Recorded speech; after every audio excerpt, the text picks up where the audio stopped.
Hi, happy Thursday. Welcome to my absolute favorite part. Well, one of my favorite parts of my job here at Celerity, which is getting to talk with leaders at organizations like the Leukemia and Lymphoma Society and the American Lung Association. Um, Today, we're going to spend about 30 minutes. I get to talk with Ryan Hatcher and Julia Fitzgerald. We'll explore digital transformation and tech enablement, how organizations change and adapt. We'll also talk about people who have impact. These two organizations affect millions of patients and their families across the country and across the globe. Before we do, though, as we're kind of ramping up, we were just talking about national parks and traveling. So we're going to continue to chit chat a little bit about that. Ryan, you've got some plans to head out west. Where are you headed?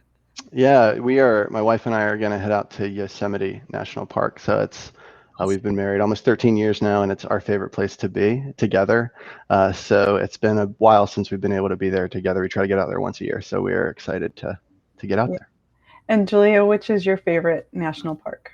Oh, they all have great things about them, but I'm really partial to Zion because it just has some of the craziest hikes. There's one up the Narrows, and I was that hiker who's like, "Hey, so when do you get on the path, and when do we get out of this creek?" People are like, "No, this whole thing is a creek. You're marching for miles up this crevice." Beautiful. So I would have to put that right there at the top. Okay. And where are you both located? Ryan, you're over here on the East Coast with me. I'm in Hershey, Pennsylvania. Yeah, I am in Virginia Beach, Virginia. Okay. Nice. So I'm holding down the Midwest here. I'm in Chicago. All right. Awesome. I've been reading a lot about Chicago's architecture, starting to plan some of those trips myself. And so I might ping you for some recommendations about that. Oh, absolutely. I'm going to go ahead and get started with some introductions. Ryan, would you mind introducing us to you and to the Leukemia and Lymphoma Society? Yeah, sure. Thanks, Anne. And thanks to you and Celerity for the invite to Julia and I today. I know we're both excited to be here. So I work for the Leukemia and Lymphoma Society. It's a blood cancer nonprofit here in the United States and also in Canada. Our mission is to cure leukemia, lymphoma, Hodgkin's disease, and myeloma, and improve the quality of lives of patients and families. So we're about patients and their families. I've been here almost 13 years, the first 11 and a half of which were in a fundraising role with one of our campaigns called Team in Training, which is endurance sports fundraising.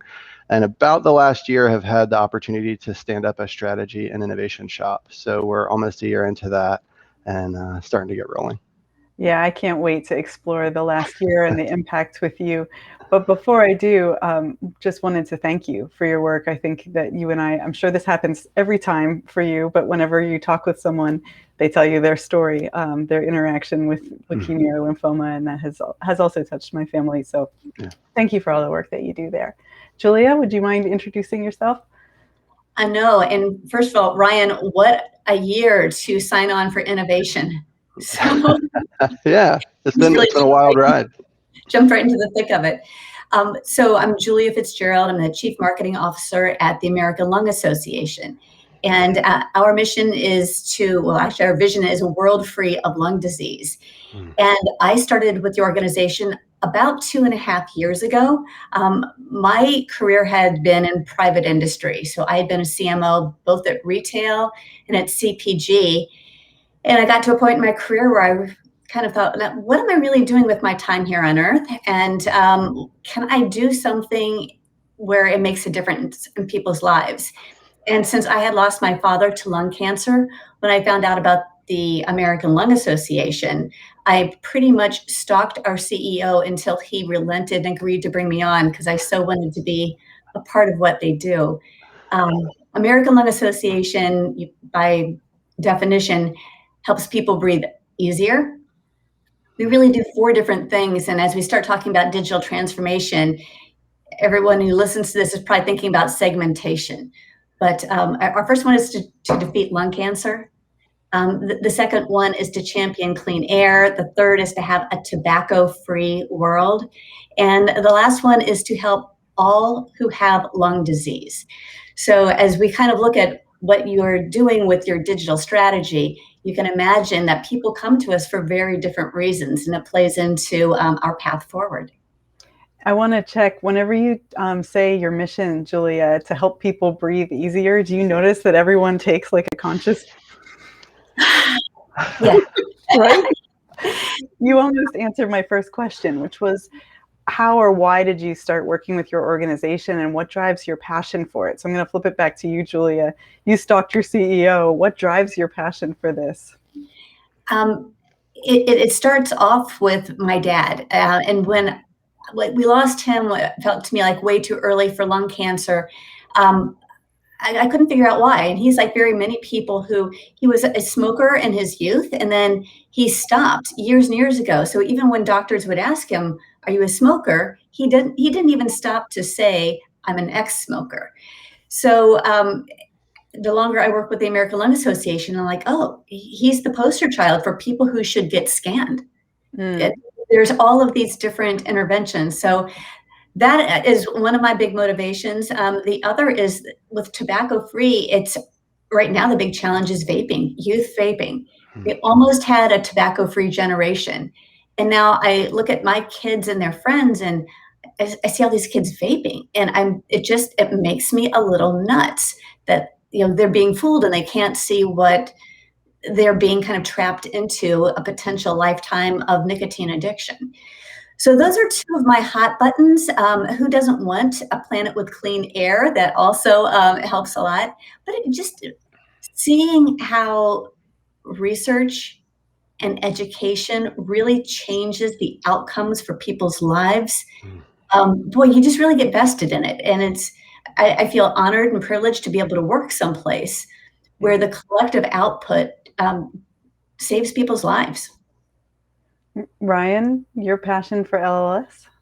Yeah, so similar to Julia, a family connection. I've lost 3 of my 4 grandparents to cancer, 1 to a blood cancer. And so, about 12 years ago, when I was able to get involved, I was looking to do something cause-driven. I found myself at the Leukemia and Lymphoma Society, also doing sport with Team and Training, which I was passionate about. And it's just a great organization to be a part of. The track record's impressive, since 2017.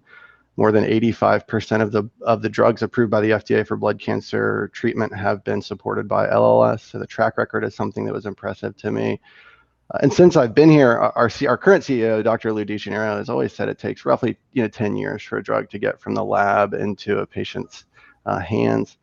And about a year ago, so near the 10-year anniversary, my 32-year-old brother-in-law was diagnosed with CML, so chronic myeloid leukemia, which median age at diagnosis is a little north of that, about double his age, a little bit north of that. And talk about renewed passion and renewed focus. So I'm here for my brother-in-law, John, one of my best friends, Josh, and others like them, and similar to Julia, to help patients live longer, better lives. So, a cure is in our mission statement. It is something that we are striving for, but what's the gap between cure and today, and a patient that learns today that they have blood cancer? How do we help them, come alongside them and come alongside their families to not only navigate what they're trying to accomplish, but also live life.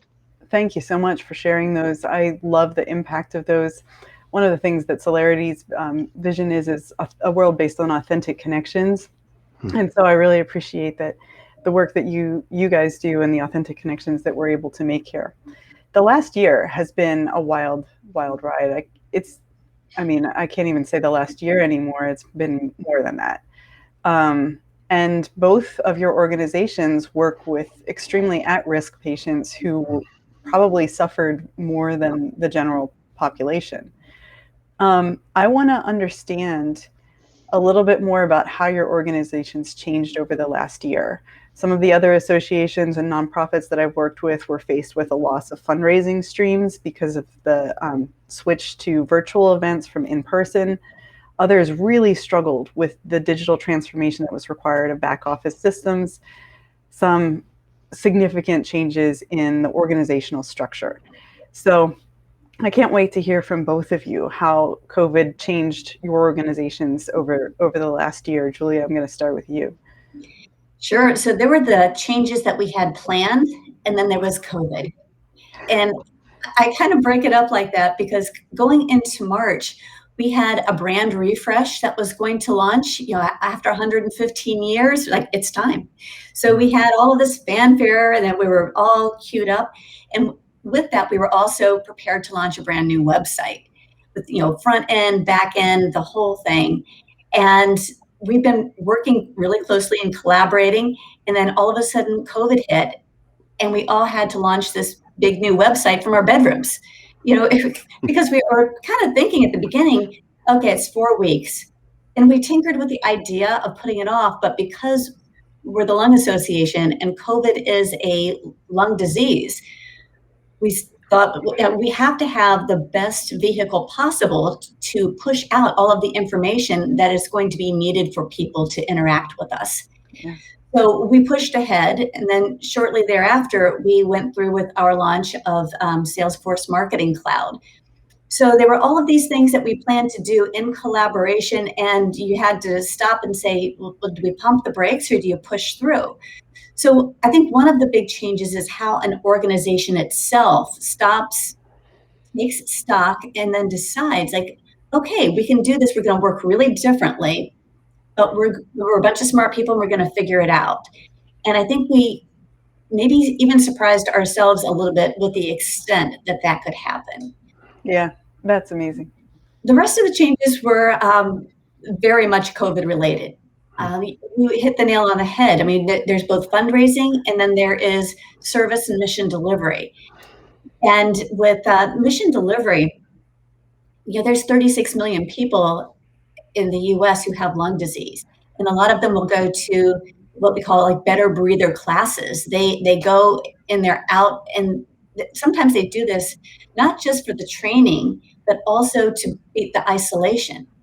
And boy, you talk about isolation. Wow, what a year for that. So we had to, like everybody else, figure out how do we take these in-person events and put everybody into a virtual room and still have that connection. So we did that, and to our kind of realization now, we're like, well, this is never going to go away. This is a plus for a lot of people, even post-pandemic. We've found a better way to deliver services. And even things like training school nurses and school teachers on how to give vaping cessation classes. We used to have, the term is boots on the ground to do this, which is really limiting because you can only afford so many boots and so many pieces of ground. And when we made it a virtual training, we can now offer these services to every high school and every junior high across the country. So when it came to mission delivery, we really had to figure out new ways to reach people, but it helped us understand scale and how to scale our services much more quickly than we would have ever done. And I have some fundraising ideas, but Ryan, I'd love to hear like how it impacted your mission as well. Yeah, those are great observations and learnings. I think that's the key word for me and for us is continuous learning through the past 14 months. And so while it was difficult, it was challenging. At times it felt like it might be insurmountable. I think a focus forward on, okay, how are we going to learn from this and integrate this into the future? So Julia, I think you hit the nail on the head with the new normal is virtual and in person and a hybrid of both. And that's not only with fundraising for us, but with mission delivery, with our people, with digital transformation, and the list goes on. So we kind of look at, I look at our business with 5 pillars, if you will. So mission, talent, and culture, a big one as well, fundraising, digital transformation, and constituent experience, marketing and comms. And for us, as we moved into the spring and pivoted on fundraising and similar, got into the virtual space, did our best to do so. There were some, I think, as positives to that and expense reduction, right? Not having to do in-person events. And so learning from those and, carrying those forward, Julia mentioned, with the Lung Association, championing cleaner air globally. So like, what's our role in the global footprint as a global citizen, as an organization, as it pertains to maybe returning to in-person events and the expense and the footprint, the carbon footprint that goes along there. But for us, again, like we really focused heavily on that mission and talent and culture and just realizing that the emotional and mental well-being of the people that work for the Leukemia and Lymphoma Society is tantamount to the mission success. And so really like digging deep into, hearing from employees, listening to them, where were they struggling, learning about boundary setting has been an issue. Working parents really suffering over the past 14 months. And so realizing that we had to, it was incumbent upon us as leaders of the organization to come along those individuals first, care for them first, and enable them to do mission delivery. So we focused a lot on that. In terms of technology with mission delivery, it's, with comorbidities that go along with, maybe both of our organizations, there were certain things too to remain on the ball. If people are staying home because they're scared of getting sick, maybe they're missing that 6-month checkup. What does that mean for them and their families? And to Julia's point, how do we virtually reach them and help them navigate that space? Started in February of this year, a COVID patient registry. Folks that have blood cancers, they are justifiably cautious about the vaccine. Maybe there weren't a lot of blood cancer patients in vaccine trials. So what does that mean for them? And how do they, along with their care provider, make an informed choice? So items like that, staying on the ball there, along with coming alongside our people and ensuring that they are in a space transcending our work walls, which are now our home walls, to be able to deliver the mission was and continues to be one of our top priorities, if not our top priority. I heard two really cool things in there. One is that employee experience and attention to your teams. So I want to talk about that a little bit more. How you, and Ryan, I know that you particularly have a focus on DEI. So in attending to those teams and building them, were there any lessons that came out of the last year that you'd want to share? Sure. We as an organization have, I think like others, embarked on a DEI North Star and figuring out what that means and how it crosswalks with our vision and our mission, and how it becomes a bedrock for every decision we make as this organization going forward, seeking a more equitable world for blood cancer patients. So absolutely a lot of learnings there. At the same time, I've kind of undertaken a strategic North Star vision. So how has COVID and the pandemic changed the way we do business? And what does that mean for a 36-month strategic plan going forward?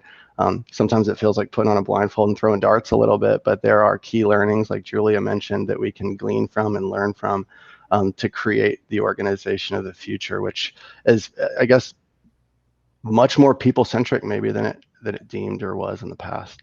Julia, has there been a similar attention to DEI or that side of the world? Yes, it's unbelievable that it was about a year ago that became such a focus with George Floyd's death. And like many organizations, it helped us focus very quickly on what needed to be done and what we could do. So we also formed a DE&I Council, and you can form it right away, but it takes a while to really integrate the work into the day-to-day life of the organization. So that's what we've been doing. At the same time, we were kind of shell-shocked. If you think back to like last March, and we thought this was just going to be a week-by-week process. So we started having town hall meetings. Mm-hmm. And it may sound a little bit corny, but pretty much the whole company would join in a call on Thursday afternoons.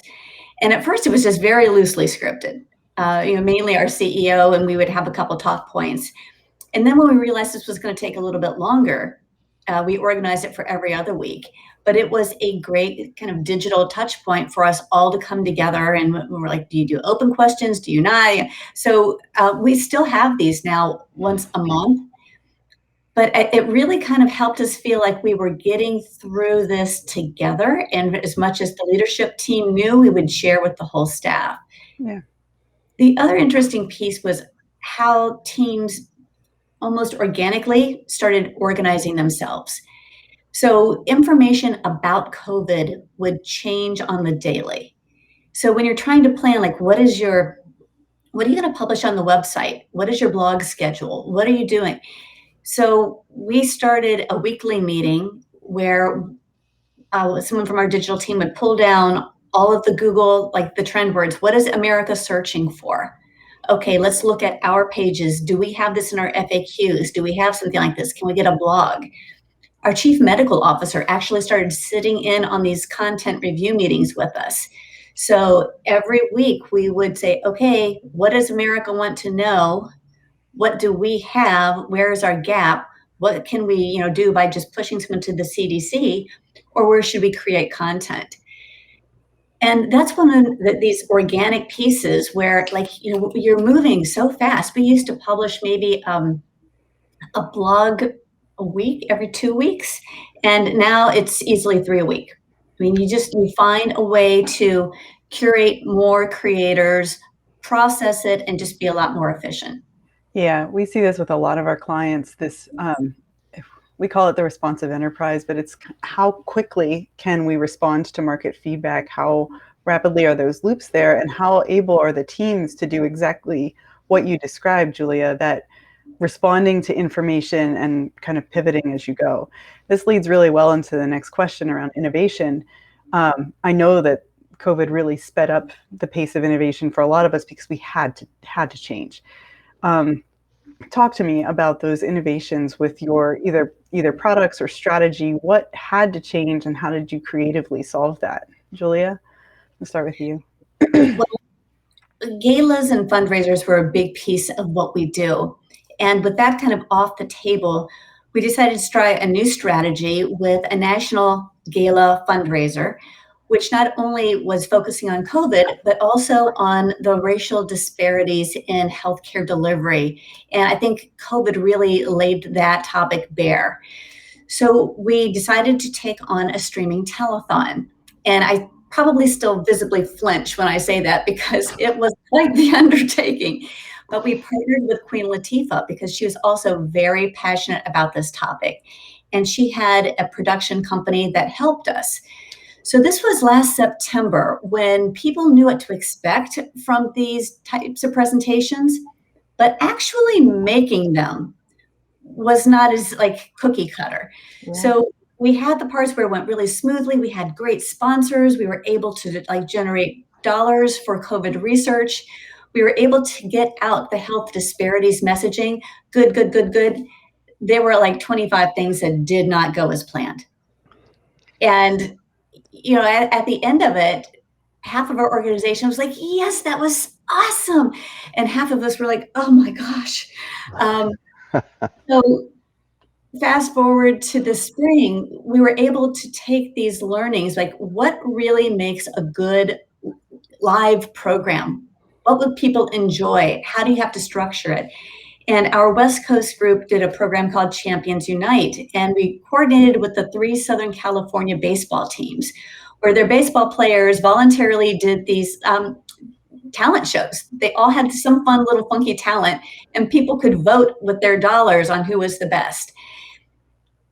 It was an overall great presentation, but it was so much better because as an organization, we had taken a big chance on something brand new, and then we incorporated the learning. So every one of these programs that we do from here on out gets smarter and better. So I think part of the innovation was not being afraid to swing big.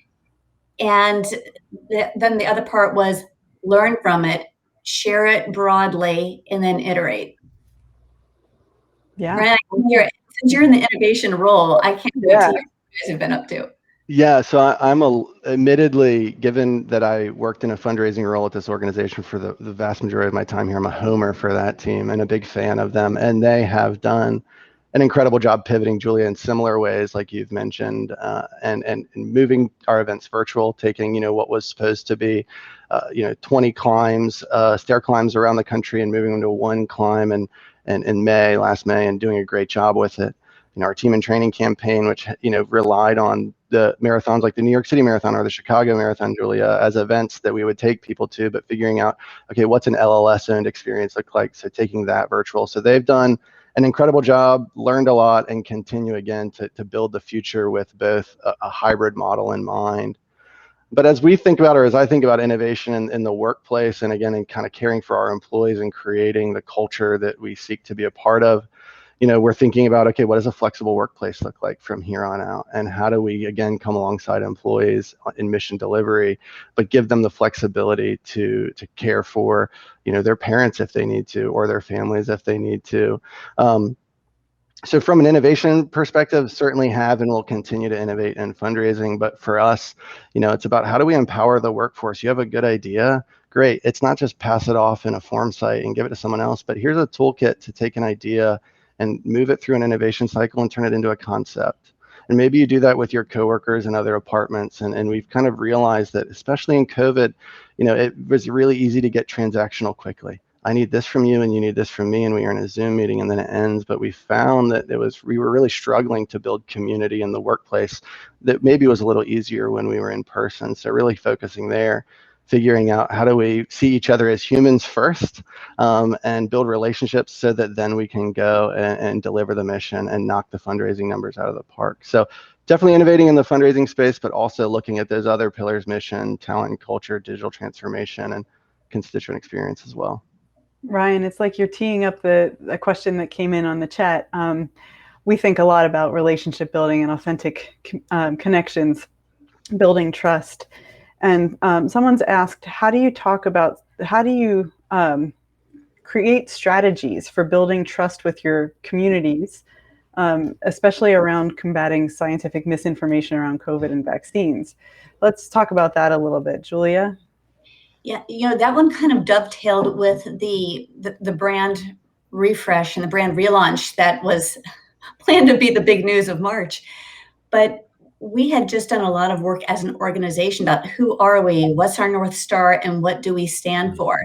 Mm-hmm. And we were so united around the concept of trusted champion. And what that means to us is that we do what we say we're going to do, that we think about it carefully, we bring science-based information.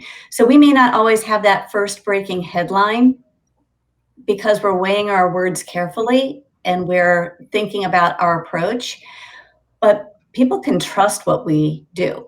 And also coming from not-for-profit, and a lot of my organizations that I worked with were private equity portfolio companies. Speed matters in those organizations.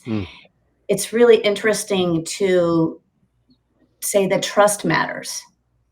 And having a background of medical spokespeople, of having a medical, a chief medical officer, of having very trusted sources that we can confer with and bring to market really helped.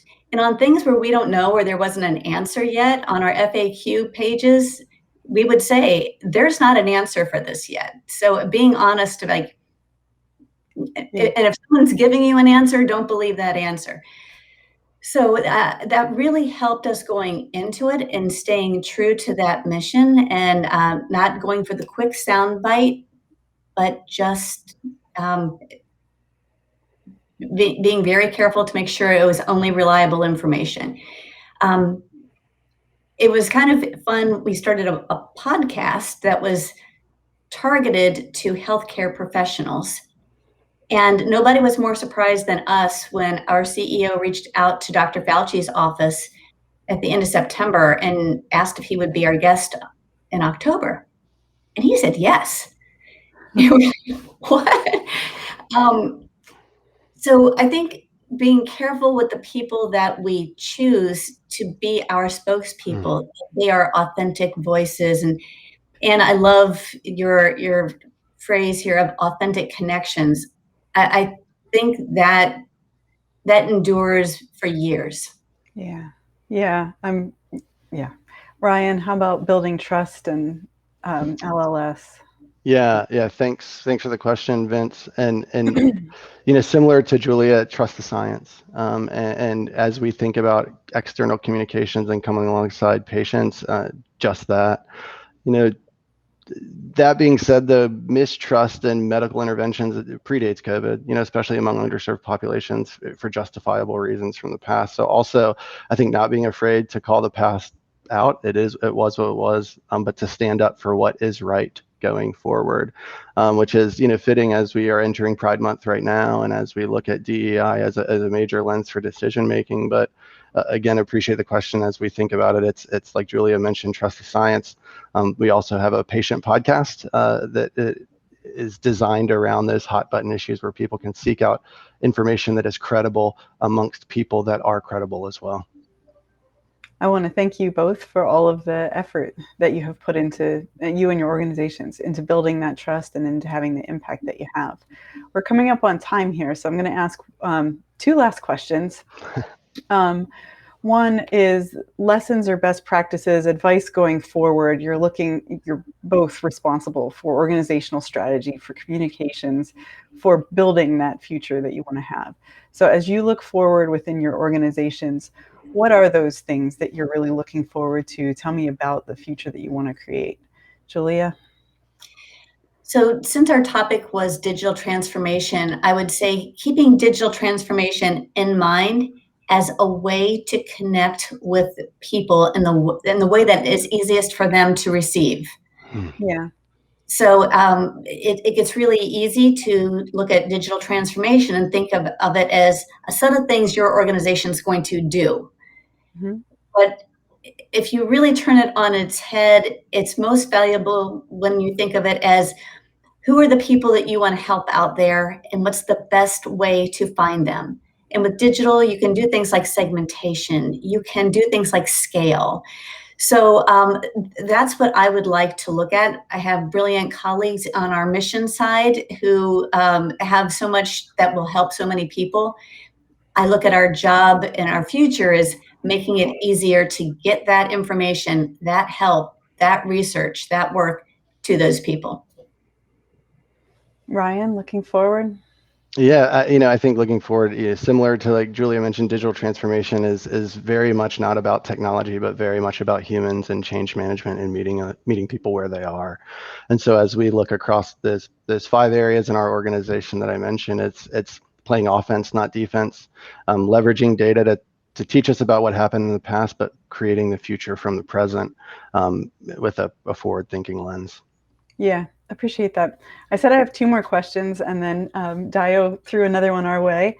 So, Julia, I do want to give you a chance to address this. How much did the pandemic and the new normal ways of serving your patients and customers impact the digital strategy and your roadmap on the marketing cloud side?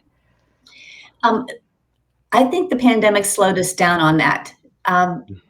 When you look at things that work better in person, learning a new system and new processes and assessing, when you look at the people to your right and your left, like, all right, what do you know? What do you know? And like we were missing that easy whiteboard. Mm-hmm. So we jumped in, we started making small gains, but I think if we were kind of more in an easy collaborative, all in the office thing, I think we would have been faster.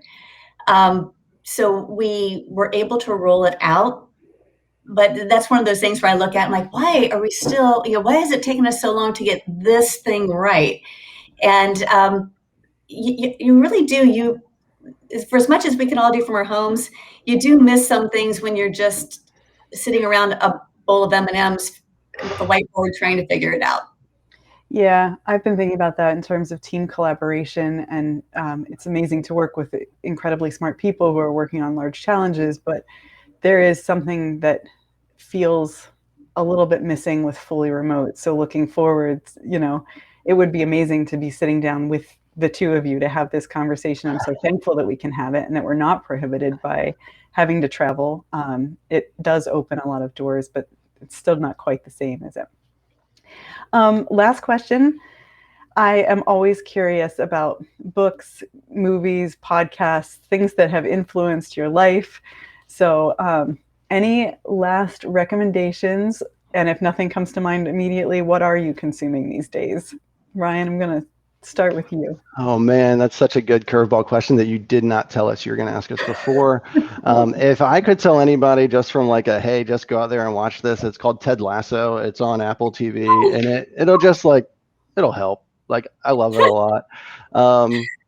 In terms of innovation, I'm a big fan of the Innovation Mode. It's a book that's out there, and it is a roadmap for innovation for organizations and for people. And frankly, I'm self-taught in this space over the past year. And looking forward to working with you in Celerity to kind of empower our new innovation team as we move forward to create the future for LLS and for patients and their families. That's awesome. I will totally look up Ted Lasso. Have not yet had the pleasure. Julia, how about you? Recommendations? Well, I'm going to double down on Ted Lasso. It's the key for everything. Okay. But I did notice that when things are tough, it does impact like what you consume. And so when I would start to watch like, heavy dramas or series, I'd be like, how about that British baking show? Somebody feed Phil. I mean, I did actually find things like to decompress. I sort of needed something soft, just like it's all going to be okay. Oh, and somebody feed Phil. I wanna have the same joie de vivre that Phil. Yeah, approaches the Anne world. loves baking. I do. Yeah, This she is loves something it. that's missing in person. I have to eat all my cookies myself. Thank you so much for being my guest today. I know we could talk for another hour, but I really appreciate it on behalf of Celerity and the folks that are, way in the weeds with digital transformation and trying to make this work for organizations at scale. Really appreciate your perspective and the impact that both of your organizations have on the world. Thank you. Yeah, Nice thank you very much. Yep. Bye-bye, guys. Yep.